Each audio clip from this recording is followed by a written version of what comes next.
welcome to my familia homeschool. Today we're going to be talking about ways to take your homeschool outside. But before we start, my name is Marissa and I live in Miami with my husband William and my two daughters Abby and Ellie. We are a family that has chosen homeschool as the way that we plan to educate our girls. On this channel, I love to talk about resources, curriculum, books, ideas. I love to talk about everything homeschool and just motherhood in general. So if that is something that interests you or that you might find helpful, I would love for you to subscribe, to join us on this journey, to give us a thumbs up. So let's get started. How do we take our homeschool outside? We've all heard about the benefits, the good things about being outside, about having our kids be outside. I've seen a post recently talking about the huge lack of time outside, how much less time kids are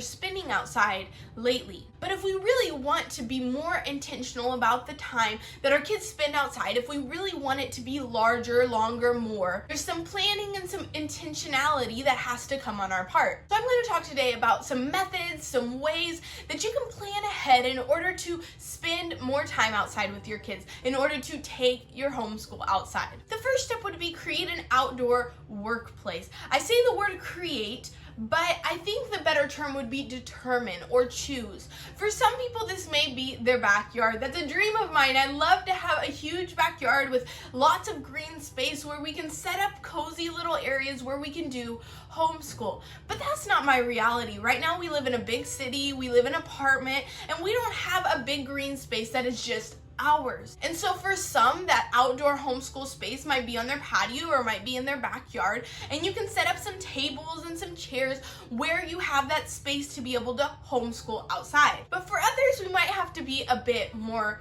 creative. So if you live in an apartment, it could be your balcony. Now our balcony, you can barely fit a foot out there, so that's not practical either. But for us, our homeschool space is the park. So at least once or twice a week, we take our books, our curriculum to the park, we sit at the picnic tables there, and that's where we homeschool. I've seen great benefits of this in my girls. Just changing the scenery a little bit really does help, and it helps me too. I'm often more relaxed and more focused on them when we're outside. The next step that kind of goes along in that same vein is create an outdoor reading space. Now for some, like I said, this might be kind of obvious. It will be your backyard, a space in your backyard. Maybe you can set up, I don't know, a hammock or a tent or chairs or something that's comfy, something that's specific to this place where you're gonna sit down and read together. If you have a pool, they could swim while you read. If you have a sandbox, they could play in the sand while you read them a chapter book. There's lots of different ways to do this. If you live in an apartment, it could be your balcony. But if, like us, that's not an option, you might have to be a bit more creative. So like I said, we don't have a backyard, we don't really have a functional balcony, but we live across the street from the beach. So it takes a little bit more effort. I have to do a little bit more than just opening the door and going outside, but it works. And so sometimes what we'll do is we'll take our books and we'll go to the beach. The girls will play in the sand and I will read the chapter book that we're working on with them there. It's always a great change of pace, change of scenery for me and for the girls as well. One subject that's really great to do outside is math. There are so many great manipulatives that are right there in nature that you can use to do math activities. Last week when we were at our homeschool space at the park, we were working on Abby's math curriculum. In her math curriculum right now, they're working on subtraction. And I had brought a little snack container so they could eat some fruit while we were working on a different curriculum. And so we did subtraction with blueberries. And so we would start out with whatever number the first number was, say 9. So we would put out 9 blueberries and then say it's -4. I would say, okay, Abby, how many blueberries are you going to eat? And so she'd eat 4 blueberries. I'd ask her how many are left, and there would be 5 blueberries. This is a great way to bring math to life. Take it off of paper and make it something real. Now, if getting outside isn't something that we incorporate into our regular routine, it's really easy to get busy and for it not to happen. I find that personally, if I don't plan ahead, if I don't put something, maybe it's not a written schedule, but in my mental schedule, in my mental routine, it's not going to happen. So planning this outside time in your regular routine, maybe Tuesdays and Thursdays we go to the park, or after book work at the table we go outside and we do our read aloud outside. Different ideas where this becomes part of our regular schedule. We might not be spending all day outside, 24 hours outside, but when we make something part of our regular schedule, those little increments of time really do add up and it becomes part of our routine. When we do something over and over again, it becomes a habit for us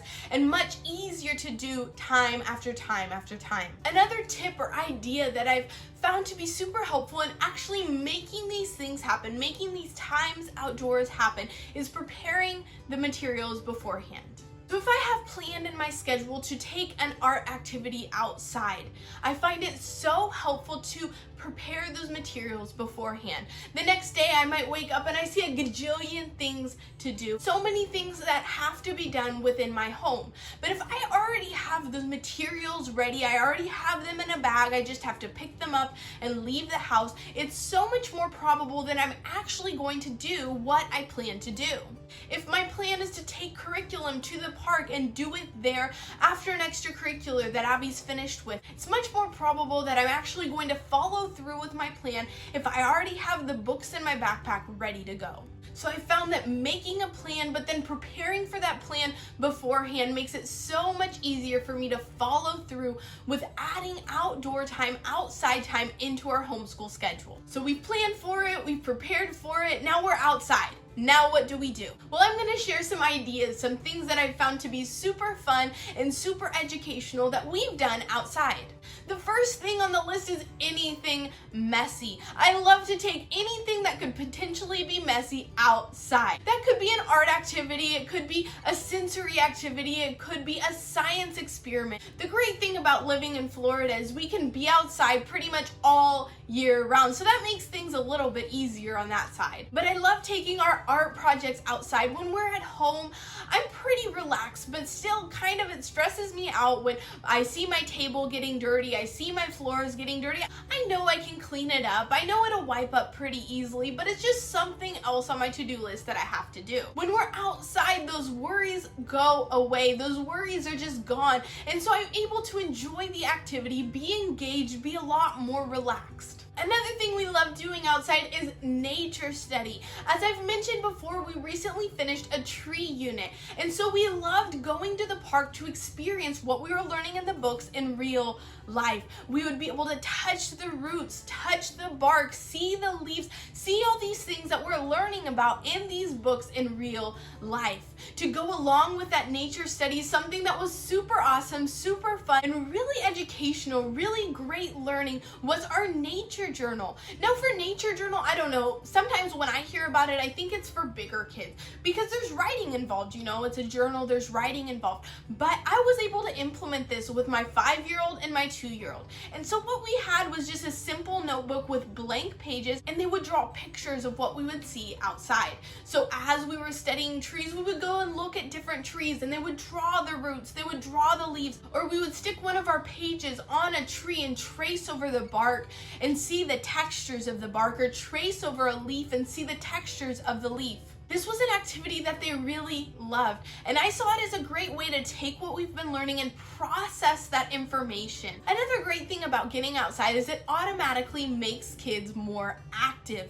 We hear over and over again that one of the biggest problems about kids not spending time outside is that they're more sedentary. They're not moving as much. They're inside, they're sitting down. And so when we take our kids outside, they're automatically going to move their bodies more. When we do these activities, when we go to the park and do an art activity, or we take our curriculum and do our language arts and our math at a picnic table at the park, we do sit down and we do our curriculum, but then we get up, the girls are free to go, and they go and play at the park. They move, they get their wiggles out, they exercise. And so getting outside automatically gives our kids that time to move their bodies, to work on those gross motor skills.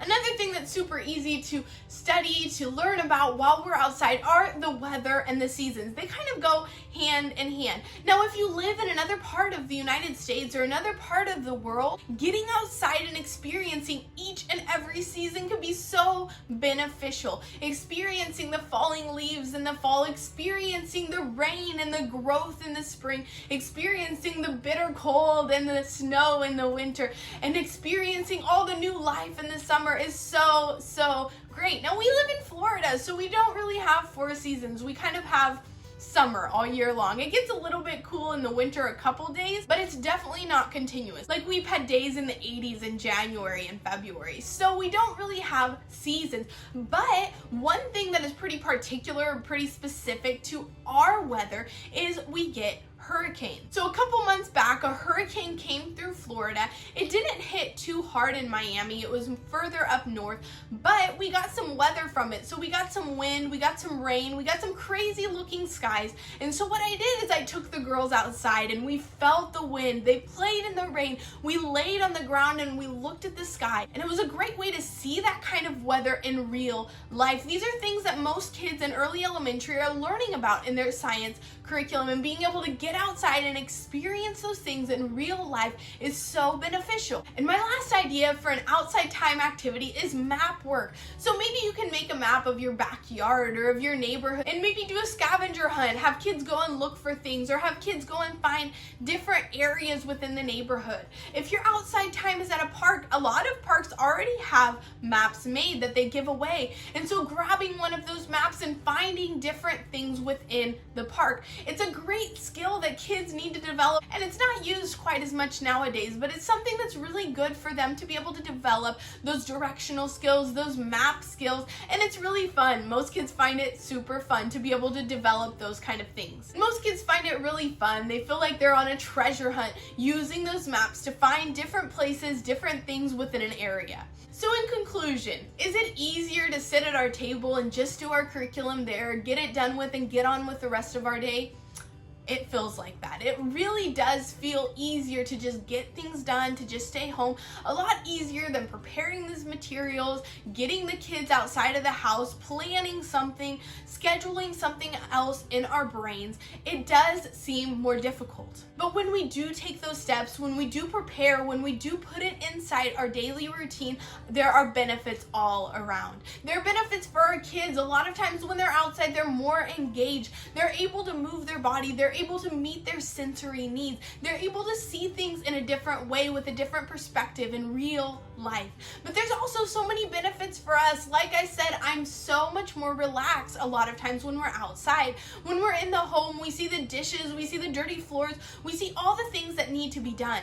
But when we get outside, all those things are gone and we're able to just focus on what we're doing in that moment. I'd love to hear if you have any ideas. How do you guys get outside and what do you do once you get there?